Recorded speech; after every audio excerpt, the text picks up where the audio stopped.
Hi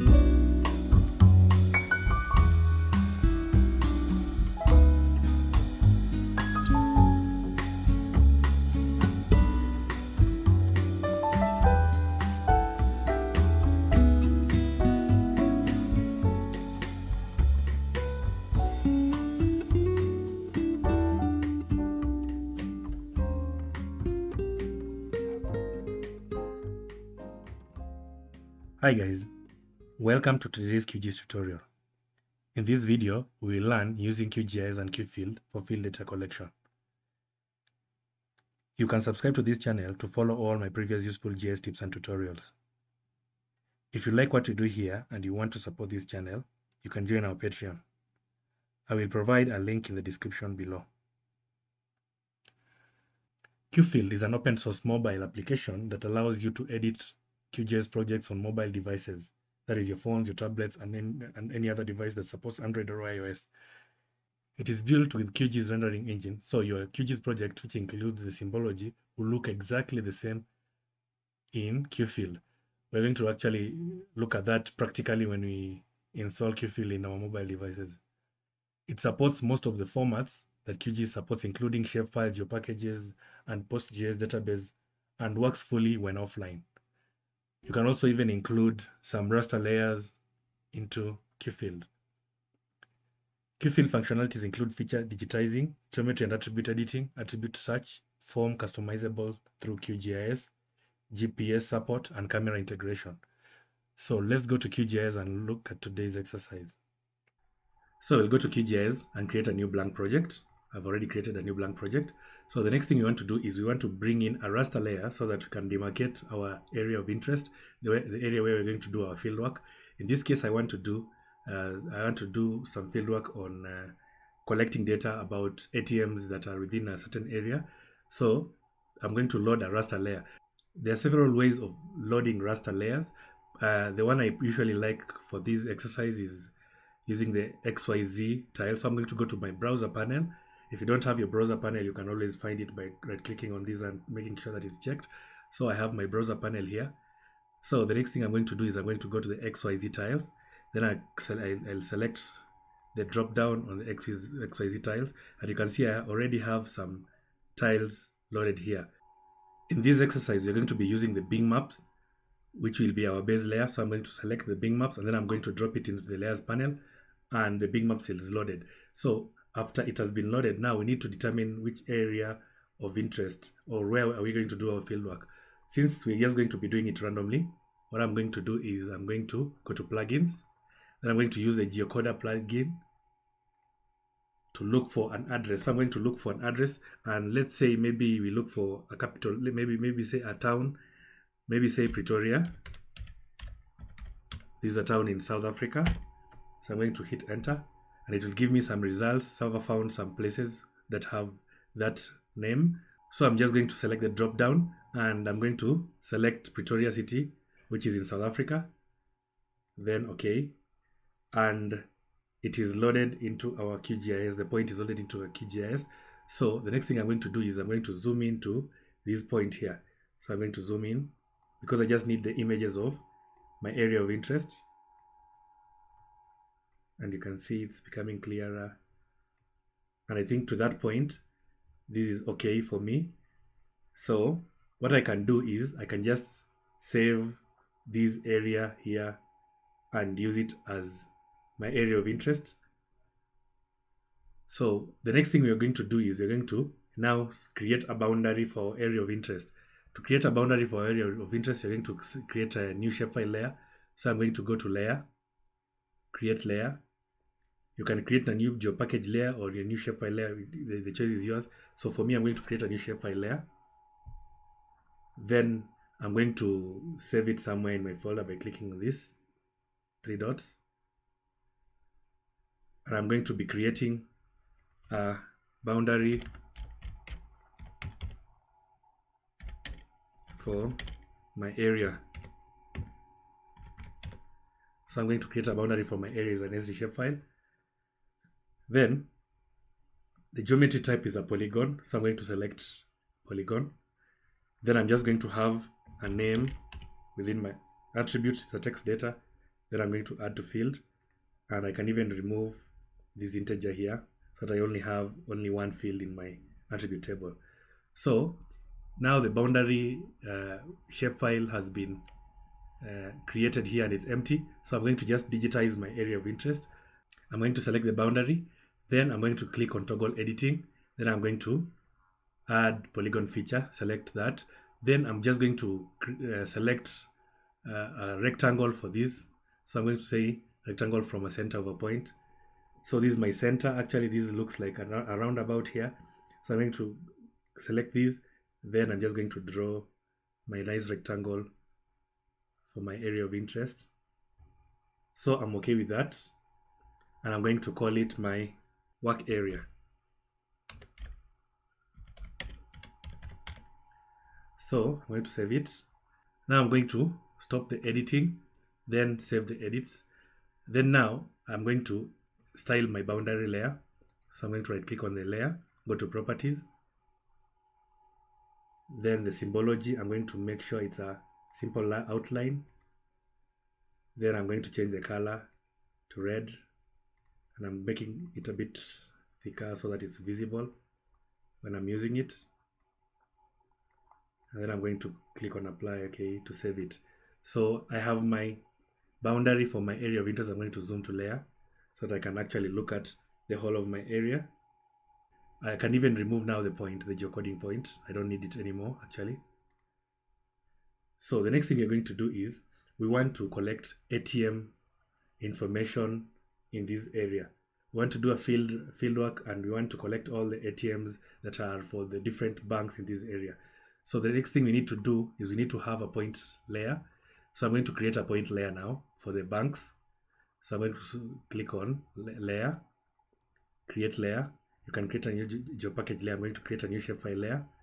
Then I'm going to select this, and I'm going to say ATM points. ATM points. I'm just going to call it ATM points. I'm going to click on save. Then the geometry type is a point. Then now we are going to create new fields for our ATM points. So the first kind of field I want to create is the name. Actually, I actually want to just have the name of the ATM. So I'm going to say name of the bank that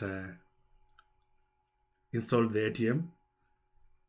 So then it's a text data. I'm going to put 80, then add to field. Then the next thing I'm going to do is I'm going to have maybe say the number of ATMs within that ATM zone. So I'm going to say the number. I'm just going to use for number, short form ATM, number of ATMs. Then it's a whole number, and I leave it the length at 10. Add field to list. Then I'm going to now go to another field, which is the date. I'm going to say the date of data collection. So date. Then this is a date. The type is a date. I'm going to say add to field list. Then I'm going to also have another last column here, and you can put as many columns as you want depending on your need in fieldwork. So my last column here is going to be photo, and photo is a text data because it will be a link. So I'm going to put the length of maybe say 200, as much as I want it to be as long as possible so that it doesn't actually inconvenience me. Then I'm going to click on add field to list. So I have 5 fields. I can even remove the integer. I don't need the integer, so I'm going to click on remove, so I can remain with only 4 fields here. Then after that, I'm going to make sure that everything is okay here, including my projection. I'm going to say okay, and now I have my ATM points here. So the next thing I'm going to do is I'm going to do a little bit of customization to my point. So I'll right click on the layer, go to properties. Then I want to start with the symbology. So I'm going to change this to a bigger dot. So I'm going to, because I want it to be visible when I'm actually placing it in my map, I'm going to select this red dot. Then because my boundary is already red, I'm going to change this color. I'm just going to use maybe a purple dot for my ATM point. Then I'm going to click on apply. Now I have my purple point here. The next thing I want to do is I want to go to the labels. I'll want it to be labeling every time that I create a point. So I'm going to let it label using a single label, and I'm going to let it use the name as the label. So I'm going to also change a little bit of the text. I'm going to make sure it's also a purple text. Then I'm going to also put a buffer, white buffer around it, and also make sure that the placement is maybe say in a distance of maybe say, let's say 3. Then I click on apply. Now I already made changes in the symbology and the label. Now the third thing I'm going to do is I'm going to go to the attribute form. So in the attribute form, we're going to do some little bit of changes in our fields. So I'm going to start with the name, and the name, the widget type is a text edit, so I'm going to change it to value map. And for the value map, you can actually add values from a CSV file, or we can just create them here.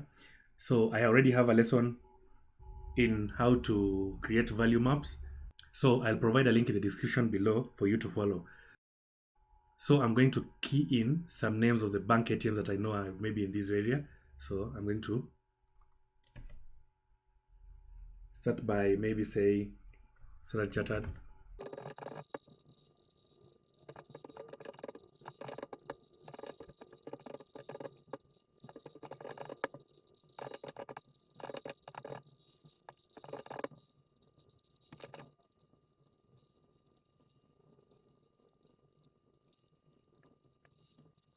Then in the constraints, I'm going to make sure that it's not null. So I'm going to check not null, and I'm going to enforce not null constraint, so that if someone tries to leave it blank, it will give him a warning that actually this is a must fill.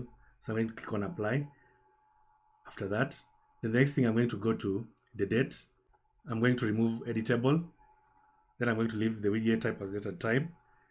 Then below here, in the defaults, I'm going to just say it is that time, the exact date when the data is collected. So this is the preview of our date, how it's going to be looking like. Then I'm going to click on apply. Then I'm going to go to photo, and in photo I'm going to make sure it's an attachment, so I'm going to select an attachment. Then I'm going to just click on apply. And I think that customization is okay now for our point. So the next thing we're going to do is we're going to just, now that we have the boundary and the ATM, we need to have the image of the exact image of the area, so that we can actually just work with our data offline, because you're now going to the field. Maybe sometimes you might have some problems with the internet connection, so you might necessarily not be having an image readily available. So we're going to just learn now how to save the image for our area of interest, and that is by going to the processing toolbox, selecting raster tools, and then we want to generate XYZ tiles for our area of interest. I already have a lesson in this also, so I will provide a link in the description below for you to follow. I'm going to double click on generate XYZ tiles. It will bring me this pop-up box here. The next thing I want to do, I want to give it an extent. So before I do that, I can actually just zoom out to my area, so that I can have a bigger extent that is beyond my boundary. I just want to draw a bigger extent so that I can have a larger image. So I'm going to now draw an extent on canvas. You have many other options that you can actually do. So I'm just going to draw on canvas, and I'm just going to draw it from somewhere maybe here, going to down maybe somewhere there. Then that is my extent. Then the next thing I'm going to do is I'm going to put the minimum zoom to 2 and the maximum zoom to maybe say 18. Then the DPIs, I'm going to put it at 300 DPIs. Then it's a JPEG. Instead of PNG, I'll put JPEG. I'll put these as 85. Then the output, I'm going to save it to file, and I'm going to call it fieldwork. Just going to call it fieldwork raster. I click on save. Then before I run, I'm actually going to just uncheck the boundary so it is not drawn as part of the image. Then I'm going to click on run. Now the algorithm has finished. So I'm going to click on close. Then you're going to I'm just going to check my area of interest again, my boundary. Then I'm going to load my raster layer, my new raster layer. So I'm going to add layer, add raster layer. I'm going to select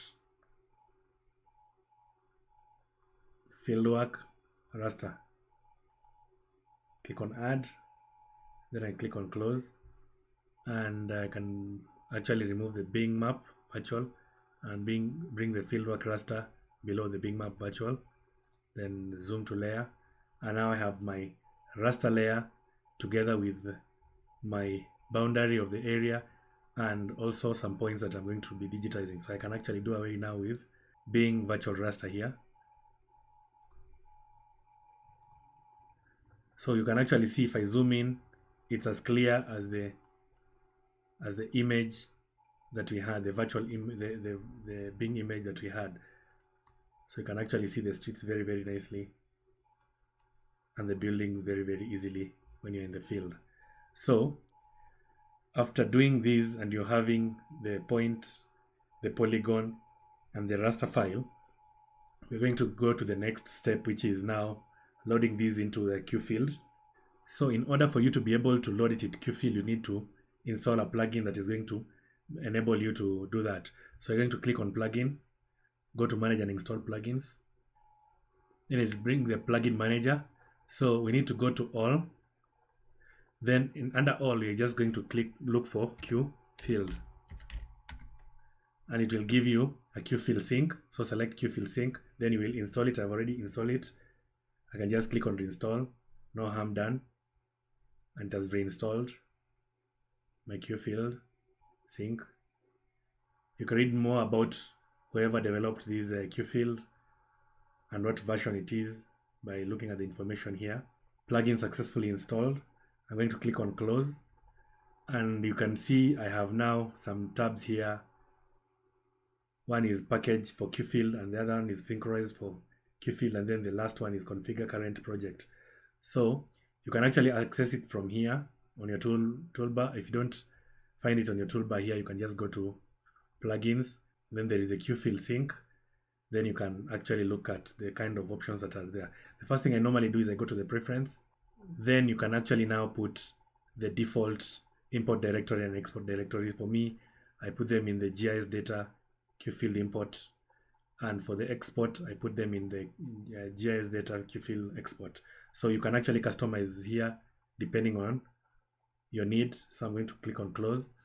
So the next thing we want to do before we install QFIELD on our phones or our tablets, we need to prepare this data for QFIELD. So we're going to go to plugins, or you can actually use the shortcuts that are on your toolbar. Go to QGIS field sync, then go to package for QFIELD. So I'm going to click on package for QFIELD. Then it will bring this pop-up here. Then it will take me direct to the export directory. But before I do that, I can actually go to project, save project as. Then I'm going to call it QFIELD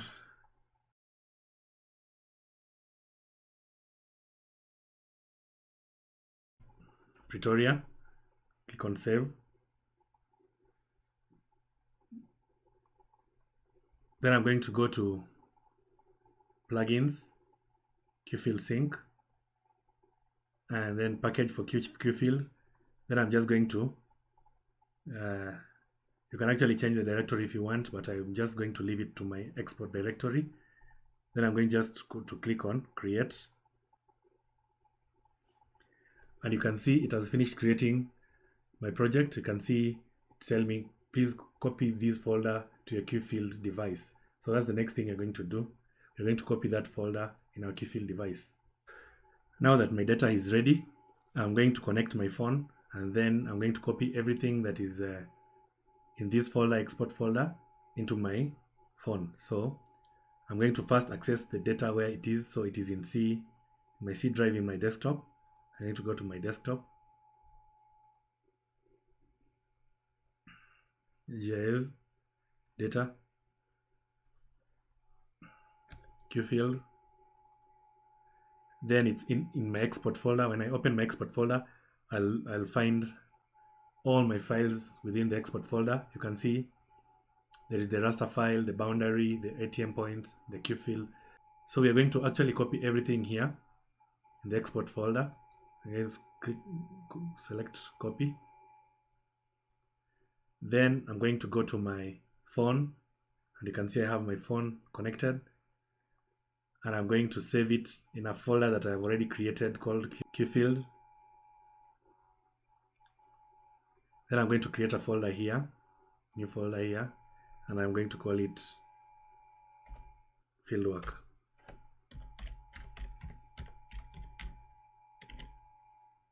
Fieldwork 1, because I'm going to have several fieldworks. Then I'm going to paste everything here, and I have completed transferring that into my phone. So the next thing I'm going to do is I'm going to install QFIELD on my phone. So the next thing we want to do is we want to install QFIELD. So we go to our search button in the Play Store and search for QFIELD.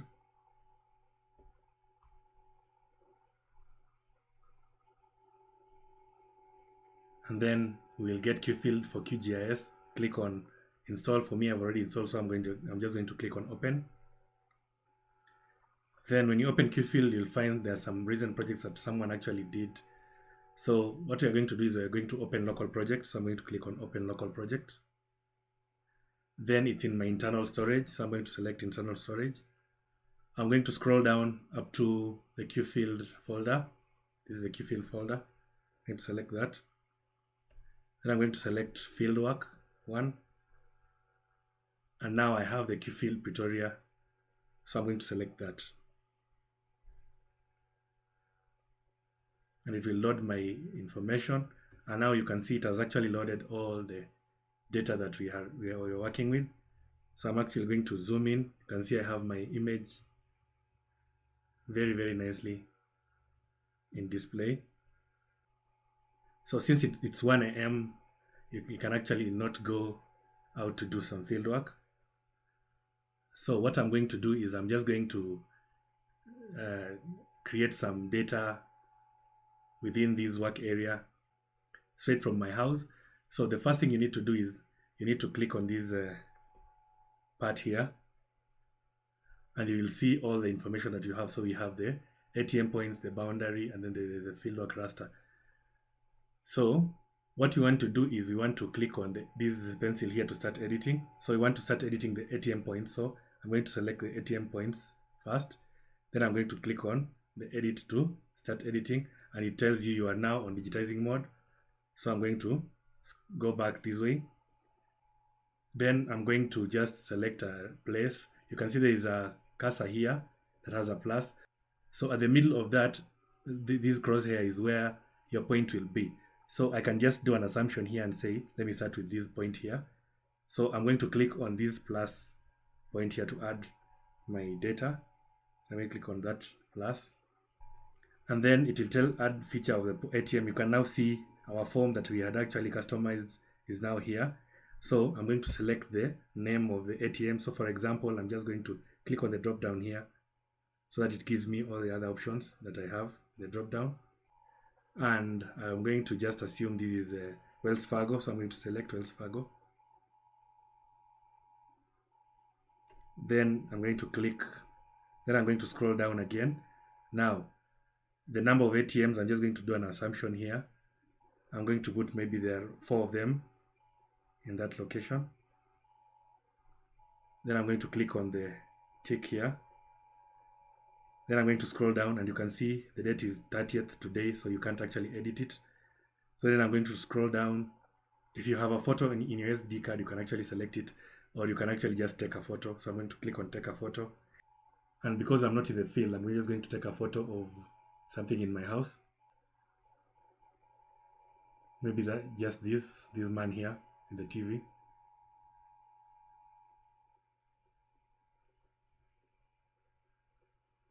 And then once you take the photo, you can just click on this tick here to save it.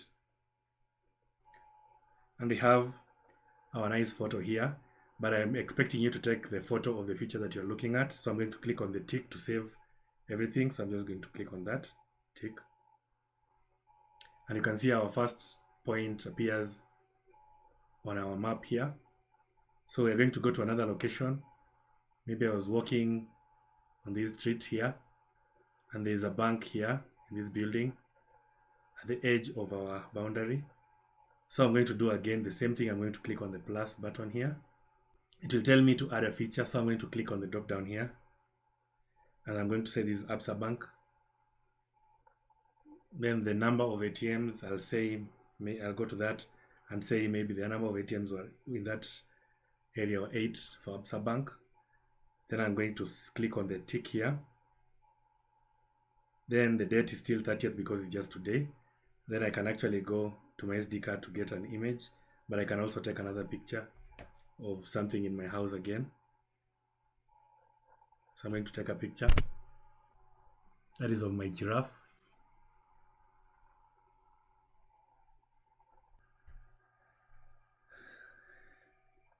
Then I'm going to click on save on the tick here. So after that, I'm going to click on the tick here, and you can see Absa Bank appears on our work area. So I'm just going to do another 8 points. Then we're going to learn how to now load all these back to QGIS.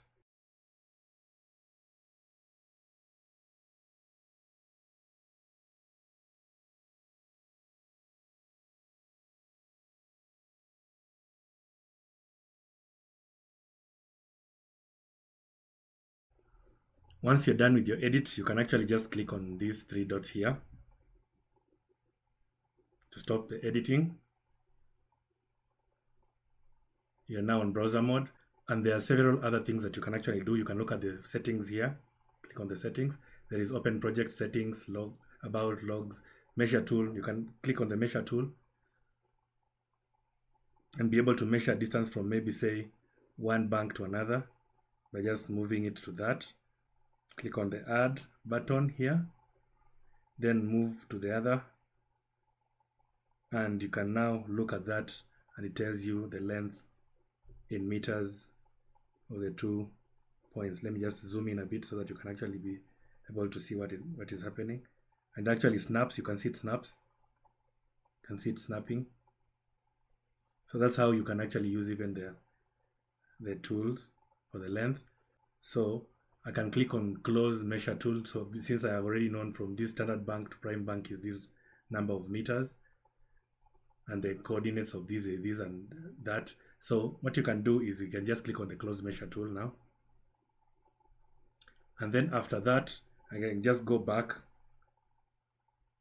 and there are so many other things you can actually do with this application. It's up to you to just look at it and try on 1 or 2 things on your own. Then I'm going to click on the back button here to close the project, and then now I'm going to go to my SD card and just see the kind of information that is in. So I'm going to go to my SD card. Now that we are done collecting our data in the field, the next thing you're going to do is you're going to now access our SD card in our phone. So I've already connected my phone to my computer. I'm going to access it,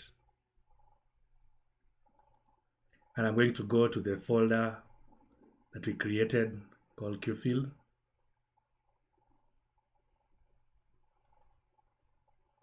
Fieldwork.